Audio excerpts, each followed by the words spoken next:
오늘은 고난주간 금요일입니다. 성금요일이죠.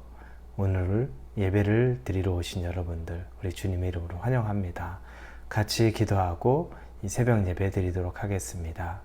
하나님 감사합니다. 성금요일입니다. 이 아침에 하나님 앞에 예배 드리면서 저희가 예수를 죽인 자, 예수를 십자가에 못 박은 자, 죄인으로서 예수님을 다시 바라보고 우리를 위해 죽으신 예수 그리스도를 다시 생각합니다. 오늘 주시는 말씀을 통하여서 하나님이 우리에게 주시는 메시지가 우리의 남은 삶 가운데 어떻게 조명돼야 되고 또 어떻게 변화받아야 되는지 구체적으로 깨닫는 시간 되게 하여 주옵소서. 예수님의 이름으로 기도합니다. 아멘. 오늘 하나님 우리에게 주시는 말씀은 마태복음 26장입니다. 26장 47절에서 56절까지의 말씀입니다. 마태복음 26장 47절에서 56절까지의 말씀입니다. 찾으셨으면 마태복음 26장 47절부터 같이 읽겠습니다. 말씀하실 때 12 중에 하나인 유다가 왔는데 대제사장들과 백성의 장로들에게서 파송된 큰 무리가 칼과 몽치를 가지고 그와 함께 하였더라. 예수를 파는 자가 그들에게 군호를 짜 이르되 내가 입맞추는 자가 그이니 그를 잡으라 한지라. 곧 예수께 나와 랍비여 안녕하시옵니까 하고 입을 맞추니 예수께서 이르시되 친구여 내가 무엇을 하려고 왔는지 행하라 하신대 이에 그들이 나와 예수께 손을 대어 잡는지라. 예수와 함께 있던 자 중의 하나가 손을 펴 칼을 빼어 대제사장의 종을 쳐 그 귀를 떨어뜨리니 이에 예수께서 이르시되 내 칼을 도로 칼집에 꽂으라. 칼을 가지는 자는 다 칼로 망하느니라. 너는 내가 내 아버지께 구하여 지금 12군단 더 되는 천사를 보내시게 할 수 없는 줄로 아느냐. 내가 만일 그렇게 하면 이런 일이 있으리라 한 성경이 어떻게 이루어지겠느냐 하시더라. 그때 예수께서 무리에게 말씀하시되 너희가 강도를 잡는 것 같이 칼과 몽치를 가지고 나를 잡으러 나왔느냐. 내가 날마다 성전에 앉아 가르쳤을 때 너희가 나를 잡지 아니하였도다. 그러나 이렇게 된 것은 다 선지자들의 글을 이루려 함이라 하시더라. 이에 제자들이 다 예수를 버리고 도망하니라. 이제 예수님이 제자들과 최후의 만찬을 마치고 겟세마니에서 땀방울이 핏방울이 되는 기도를 끝내시자 가룟 유다가 예수님을 은30에 팔고 그로 인해 대제사장이나 장로들이 보낸 사람들이 예수를 잡으러 왔습니다. 오늘 그런 장면이 나옵니다. 예수님은 가룟 유다와 대제사장 또 바리새인 그룹들, 장로 그룹들, 이 종교 지도자들에 의해서 팔리고 죽임을 당하게 되는 과정입니다. 저는 이 과정을 보면서 왜 유다는 예수님을 그렇게 팔았을까? 그리고 대제사장을 비롯한 종교 지도자들은 왜 예수님을 그렇게 죽일 수밖에 없었을까를 생각해 봅니다. 유다는 은30에 예수님을 팝니다. 은30은 그 당시 일반 사람들이 일하는 6개월치의 봉급입니다. 연봉의 절반이 되는 거죠. 그 정도 금액의 예수를 팔았습니다. 요즘에도 보면 단돈 5,000원, 10,000원 가지고도 분이 나서 사람을 죽이는 일, 정말 어이없는 일이 보여집니다. 그리고 사람을 강도짓 하는데 지갑을 뺏어서 칼로 찔러서 죽였는데 보니까 지갑에는 돈 10,000원도 안 돼 있는 그런 일들. 이런 일들을 보면 어이가 없습니다. 그러나 아는 사람, 유다가 예수님을 6개월치의 월급에 팔았다 그러면 적다면 적을 수 있지만 크다면 큰 돈일 수도 있습니다. 그는 왜 그랬을까 생각을 해보니 유다는 돈에 관심이 많았던 사람입니다. 예수님하고 늘 같이 있었지만 유다의 마음속엔 내가 이렇게 끝없이 계속 예수님과 아무 일도 안 하고 돈 세이빙, 미래를 생각하자니 이 길이 맞나라는 의구심 또는 걱정이 들어왔던 거죠. 그래서 유다는 늘 돈에 대한 계산이 빨랐고 염려가 있었던 사람이기 때문에 예수님 같이 다니긴 했지만 돈의 유혹을 떨치지 못했던 겁니다. 그에게 돈은 가장 취약점이었죠. 그래서 은 30에 예수님을 팔 수 있는 그런 마음까지 가게 되는 겁니다. 그러면 예수님을 유다가 정말 싫어했던 걸까요? 저는 그렇게 보지 않습니다. 유다는 예수님을 싫어하지 않았습니다. 예수님을 싫어한 것이 아니라 돈을 사랑한 겁니다. 그러면 이게 우리에게 굉장히 중요한 포인트입니다. 우리도 저 예수님 싫어하지 않아요. 저 예수님 좋아해요. 그런데 내가 예수님보다 더 사랑하는 게 있으면 그게 진전되면 나도 예수님을 팔 수 있는 사람이라는 겁니다. 아무리 봐도 유다가 예수님에게 이를 갈면서 정말 예수님에게 내가 당장 막 분노가 치밀어서 그러지는 않아요. 그런데 그는 돈이 좋았던 것 뿐이에요. 그러다 보니까 돈이 좋은 것, 그 유혹이 계속 내 머릿속에 있다 보니까 예수님을 팔 수도 있는 정도까지 간 거죠. 여러분이 좋아하는 그 무언가, 나 예수님도 좋아해요. 그런데 예수님보다 더 좋아하는 그 어떤 것이 있는 순간에 그게 조금 더 진전되고 그게 조금 더 내 마음에 자리를 잡으면 어느 순간에는 예수님을 팔 수 있는 사람이 되는 겁니다. 유다가 내가 되는 일은 그렇게 어려운 일 아닙니다. 돌아보십시오. 여러분이 예수님보다 더 중요하게 생각하는 그 무엇이 어떤 겁니까? 혹시 여러분이 돈이 그렇습니까? 여러분에게 이 직장의 성공, 진급, 성취욕 이런 것이 혹시 그런 것입니까? 여러분에게 자녀, 이것이 바로 그 자리를 차지하고 있는 것입니까? 우리는 그 부분을 봐야 됩니다. 예수님 사랑해요. 그런데 예수님보다 더 사랑하는 부분이 있으면 그게 어느 시점이 되면 유다가 했던 선택과 같이 예수님을 파는 일, 예수님을 팔아서 내가 갖고 싶은 걸 갖는 일을 하는 게 그게 남 얘기, 유다 얘기가 아니라는 겁니다. 우리에게도 현실이 될 수 있다는 겁니다. 얼마나 두려운 일입니까? 예수님을 싫어한 것, 미워한 것이 아닌데 그렇게 될 수 있다는 겁니다. 영적으로 우리가 깨어서 분별하고 우리의 욕심, 우리의 만족, 우리의 추구하는 것, 그게 예수님을 넘어서면 안 되는 것을 다시 깊게 생각해야 됩니다. 그러면 이 종교 지도자들, 대제사장이나 바리새인이나 장로들이나 이런 종교 지도자들을 볼 때 그들은 어땠을까? 그들은 예수님을 미워했죠. 유다가 가진 감정하고는 다릅니다. 그들은 지금까지 이 민족의 백성들에게 존경을 받아왔습니다. 왜냐하면 가장 깨끗한 자로 여겨졌던 거죠. 그리고 본인들도 스스로도 깨끗하다고 생각했습니다. 본인들이 죄인이라는 생각은 한 번도 하지 못했어요. 남들보다 훨씬 깨끗하고 정결하고 율법을 잘 지키고 선하다고 믿어왔어요. 주변의 사람들도 그렇게 여겼고 본인도 그렇게 여겼습니다.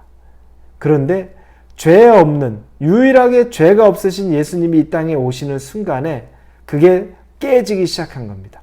그 전에 다 죄인이었기 때문에 다른 죄인보다 내가 조금 덜한 죄인이었던 거죠. 그러니까 다른 죄인하고 비교할 때 내가 훨씬 우위에 있다고 말할 수 있지만 죄가 없는 예수님이 오는 순간에는 얘기가 달라요. 그분은 죄가 전혀 없어요. 순결해요. 완벽해요. 깨끗해요. 정결해요. 그분이 오시면서 그들은 비로소 죄가 있다는 것이 보여지기 시작하는 것이고 예수님은 그것을 드러내셨죠.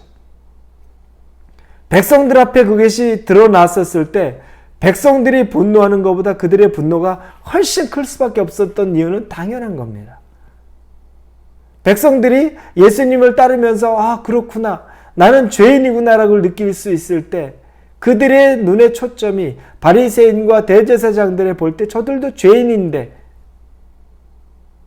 이런 눈빛으로 바라보는 것도 있고 본인들의 이 양심에 꺼리끼고 찔리는 것들도 있었던 겁니다. 예수님이 당신을 비춰주실 때는 두 가지 반응이 나타납니다. 첫째, 베드로나 그 예를 들어보면 밤새 고기를 못 잡았습니다. 낚시가 직업인 사람이 밤새 아무래도 고기를 못 잡았는데 예수님께서 단 한 번 말씀하셔서 그물을 던져라. 순종해서 던졌는데 그물이 찢어질 정도로 고기를 잡습니다. 그때 베드로가 했던 고백이 나는 죄인으로서이다. 나를 떠나소서. 이 고백을 합니다. 죄인됨을 고백하게 되는 것이 예수님을 만난 사람의 모습입니다. 그리고 이사야 6장에도 이사야가 하나님의 그 성전의 존전에서 그분을 만나는 장면이 나옵니다. 천사들이 하나님에게 찬양하고 거룩거룩하다라고 할 때 그때 하나님 앞에 섰을 때 이사야가 내뱉는 고백은 나는 입술이 부정한 자로되 죄에 대한 자기의 죄성, 죄인임을 고백할 수밖에 없는 겁니다. 이 고백이 있는 사람들은 죄인임이어도 하나님 앞에 희망이 있는 거고 하나님 앞에 엎드려짐으로 가능성이 있는 거고 또 용서받을 수 있는 자라는 거죠. 그런데 또 한 부류는 하나님 앞에 자기의 죄가 드러났을 때 분노하며 오히려 하나님까지 없애려고 한 지금 이 대제사장 그룹 같은 사람입니다. 스데반 사건 때 그랬죠. 스데반이 복음을 전할 때 스데반의 복음에 양심의 가책이 찔리는데 예수 그리스도 하나님을 이제 직면해야 될 때가 됐는데 그 직면이 안 되는 거죠. 분노가 나서 그를 돌로 쳐서 죽입니다. 지금 또한 예수님도 그렇게 분노가 나서 돌로 쳐서 죽일 그거보다 더 험하게 십자가에 매달아 죽이는 일을 할 수밖에 없는 것. 이들은 이제 죄에 노출된 겁니다. 자신이 죄인이라는 것이 드러났기 때문에 예수님을 그렇게 싫어하고 죽일 수밖에 없게 되는 겁니다. 유다하고는 좀 달라요. 그런데 일맥상통하는 건 뭡니까? 죄가 들어오면 한 가지의 목적에 다른 목적을 가진 사람들이 한 마음이 된다는 거예요. 참 희한하죠? 여러분, 성격도 다르고 추구하는 것도 다르고 다 그런데 작당모의 할 때는 한 마음 됩니다. 그때는 모두가 같은 마음으로 모여요. 나쁜 일을 꾸밀 때에는 목적은 다 다른데 유다는 돈을 벌기 위해서였고 이 대제사장들은 예수 정말 백성들에게 자기 죄를 들춰내는 예수를 죽이는 것으로 이 속시원함을 드러내고 싶은 목적이 다 다른데 한 배를 타게 돼요. 우리 주변에서도 그런 일을 봅니다. 하나님이 기뻐하지 않는 일을 할 때 하나님이 악하다고 생각하는 일을 할 때 보면 저 사람과 저 사람이 저렇게 어울릴 수 있는 사람인가 싶을 정도의 사람들이 한 배를 타고 한 마음으로 그 악한 일을 도모해요. 그런데 결론은 뭡니까? 그 일이 끝나고 나면 그때 또 다 각자 흩어져요. 그때는 마음이 달라요. 예수님 팔고 난 다음에 유다가 어떻습니까? 그 돈 다시 돌려주면서 죄책감 가운데 있죠. 그리고 이 돈 가져가라 그랬더니 그 돈을 줬던 자들이 이 피 묻은 돈을 우리가 어떻게 받아가지고 다시 성전 금고에 넣냐. 안 받아. 그거 네가 알아서 해. 그러자 유다는 그 돈을 집어 던지고 목을 매 자살을 하죠. 그리고 그들은 그 돈으로 다시 땅을 사서 그곳에 무덤으로 쓸 수 있게 하죠. 같은 목적인 것 같은데 그 일이 끝나면 또 흩어져요. 자기들끼리 싸우는 일이 있습니다. 죄는 그래요. 그래서 죄의 작당모의 할 땐 마귀가 한 마음을 주고 그리고 자기의 용도가 끝나면 서로 흩어지게 만듭니다. 여러분, 죄 가운데 모이지 마시기 바랍니다. 선한 일에는 같이 모여야 되지만 죄, 하나님이 기뻐하지 않는 일에는 모이지 마십시오. 이용당하고 끝날 뿐입니다. 그렇게 해서 이들은 각자 다른 반응으로 나타나게 됩니다. 그런데 유다나 이 종교 지도자들이나 왜 그 문제가 생겼을까 생각해 보면 결국 자아에 대한 문제입니다. 자아. 유다는 자아에 대한 문제가 이 물질을 통해 드러난 거죠. 물질이 예수님보다 더 중요하고 믿을 만하다고 생각했던 자기 자신을 믿었던 그 자아의 문제가 해결되지 않은 겁니다. 다른 제자들처럼 예수님을 믿었다면 그냥 중간에 이런저런 도망가는, 지금도 오늘 본문에 보면 다 도망가요, 제자들이.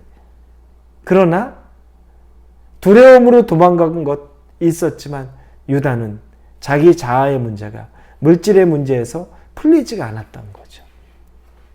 대제사장이나 이 종교 지도자들, 자기의 자아의 문제가 풀리지 않았습니다. 그들은 자기가 높고 깨끗하고 옳다고 생각했는데 그걸 지적하는 문제에 있어서 견딜 수가 없었던 겁니다. 내가 어떤 사람인데 나를 감히, 자아의 문제가 해결되지 않은 겁니다. 다른 모습이지만 똑같은 근원에 있는 것, 이게 바로 자아의 문제입니다.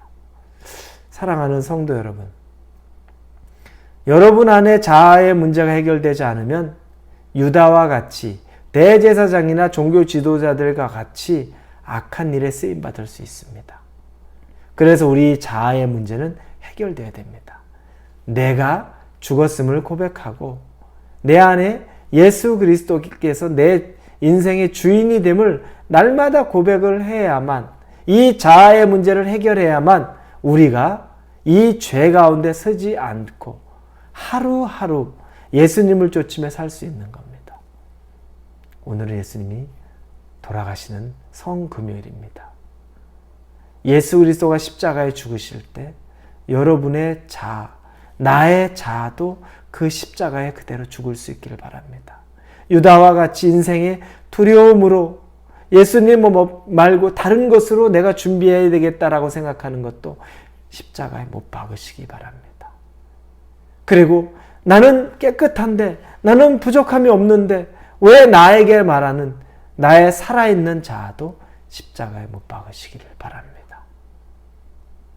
오늘 이 성금요일에는 여러분 적어도 한 끼 정도는 금식하시면서 내 자아의 문제를 다시 우리 주님 앞에 올려드리고, 그리고 예수 그리스도, 나를 위해 죽으신 예수 그리스도의 고난에 동참하실 수 있기를 권면합니다.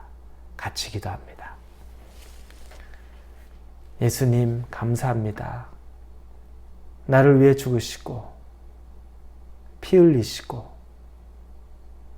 고난받으신 것에 죄송하면서도 감사합니다. 나의 자아의 문제가 해결되기 원합니다. 유다와 같은 자아의 문제, 대제사장과 종교 지도자들 같은 자아의 문제가 오늘 십자가에서 돌아가신 예수님과 함께 내 자아의 문제도 그곳에서 해결되기를 원합니다. 오늘 금식을 하는 동안에 배고픔을 느끼는 것보다 예수 그리스도께 나를 위해 죽으시는 그 모습 가운데 애통함과 감사의 마음이 차고 넘치는 시간 되게 하여 주옵소서. 예수님의 이름으로 기도합니다. 아멘.